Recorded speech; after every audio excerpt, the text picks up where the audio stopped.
was once a wandering man, cause I never felt at home. Now I'm just a gambling man, risking everything I own. The only spirit left in me is from a bottle off the shelf. And all it means is that I can't see a goddamn way to save my soul or self. There's a hole in me, and it's exposed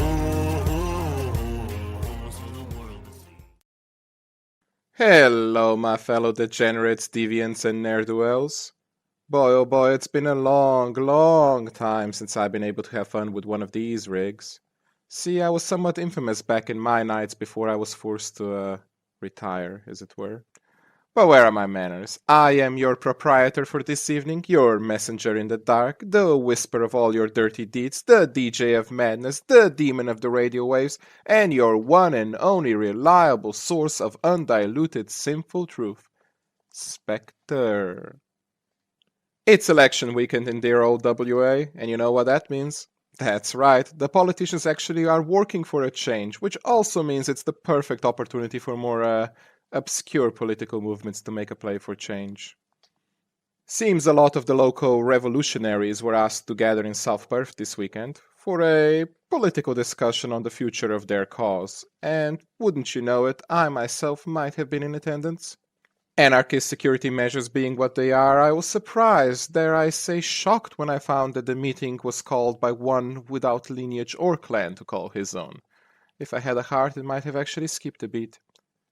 Regardless, after the initial posturing, it was indeed a pleasant revelation to hear that the leaders of the so-called revolution seem to have actually put their differences aside for a common goal. Security, support, mutual protection, my oh my. If I didn't know their operational track history, I would have almost thought they had a plan. But of course, I've been around for too long and screwed by one too many so-called friends to not remember the cardinal rule. Optimism will be the death of you after all. And oh, how delightfully I was proven right. But let's first take a few cordial steps back, shall we? You see, our little United Anarchist Party had thrown a wide net and brought in a rather interesting batch of individuals.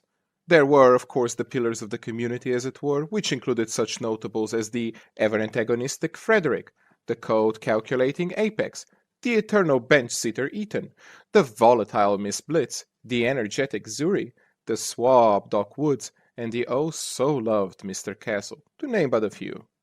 However, with a new political year come new faces, and indeed it seems that the wave of fresh blood did hit the scene.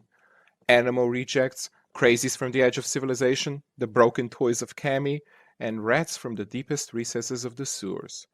A veritable cornucopia of delectable flotsam of our intrepid society. And you know what? I also happen to have it under very good authority that a pair of celebrities made it onto the scene.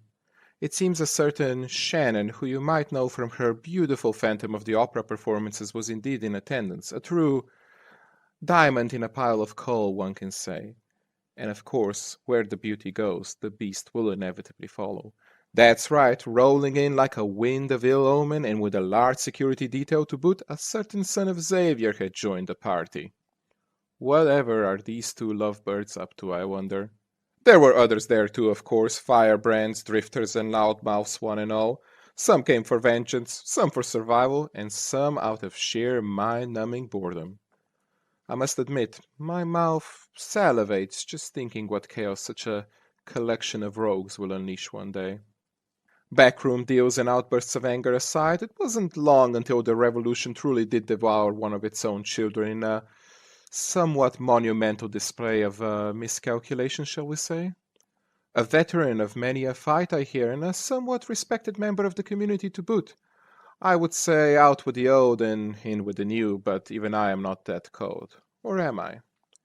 To be fair, it does seem that there was some form of foul work at play, for our poor heroes was indeed the pawn of a scheme by the political elites that oppose our group's most fundamental views of freedom.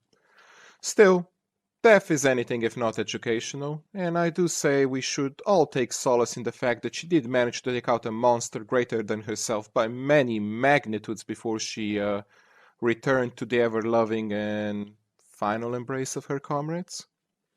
I do so wonder how many a young and impressionable soldier you lost with that single act, eh? Still, while some were reveling in division, others were running mad trying to keep things together. Quite literally, in fact. And for a change, it seems unity won. For now, at least.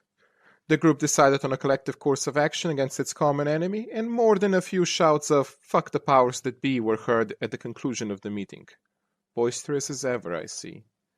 But don't forget, my dear children, no matter how loud the wind can howl, the mountain she simply cannot bow. You know, I actually think I'll stick around with the revolutionaries for the time being, if for nothing else than to see a few old friends crash and burn. Until next time, this has been Specter, and you'll be hearing from me soon enough once more. But for now, try and have a pleasant evening.